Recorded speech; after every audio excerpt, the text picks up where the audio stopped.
రామాలయం ఇవాళ మా తాత ముత్తాతల నుంచి అక్కడ కళ్యాణం చేసేవాళ్ళు. ఎంతో మంది ఆ గుడి కట్టాలని ప్రయత్నం చేశారు. ఇవాళ మేము ఒక కమిటీగా ఏర్పాటు అయ్యి అక్కడ దేవాలయం నిర్మాణం చేసుకుంటే దాని మీద నువ్వు కామెంట్ చేస్తావు.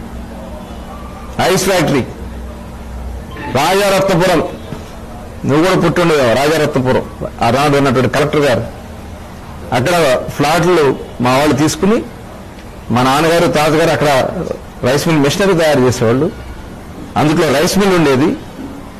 అక్కడ చుట్టూ చెరువులు అయిపోతే రైస్ మిల్ నడవట్లేదని చెప్పి ఐస్ ప్లాంట్ కింద కన్వర్ట్ చేసుకుని ఇవాళ ఐస్ ప్లాంట్ రన్ చేసుకుంటామంటే మా అన్న కొడుకులు రన్ చేస్తుంటే అదేదో నేను అక్కడ పొలాలు కొనేసి ఎకరాలు కొనేసాను, దాంట్లో ఐస్ ప్లాంట్ కట్టానని చెప్పి మాట్లాడుతున్నామంటే ఒకసారి ఆలోచించాలి.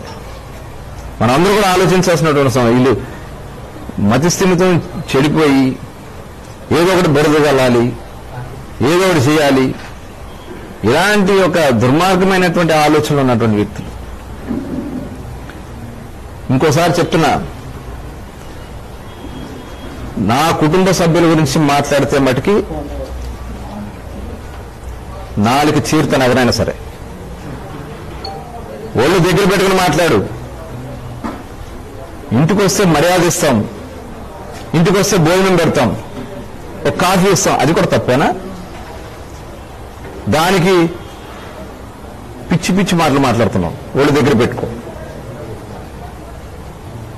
నా కొడుకు అతను ఇంజనీరింగ్ చదువుకుని మచిలీపట్నంలో ఒక ఇండస్ట్రీ పెట్టుకుని 10 మందికి ఎంప్లాయ్మెంట్ కల్పించడానికి తను ప్రయత్నం చేస్తా ఉంటే ఇవాళ వాళ్ళని రాజకీయాల గురించి మాట్లాడతావా? నీకులాగా గంజాయి వ్యాపారం నేను నా కొడుకుని పంపలా, నీకులాగా వచ్చేసిన ఆంబోళ్ళ రోడ్ల మీద వదిలేలా. పిచ్చి పిచ్చి వాగుడు వాగితే తాట తీస్తాం, గుర్తుపెట్టుకున్నది.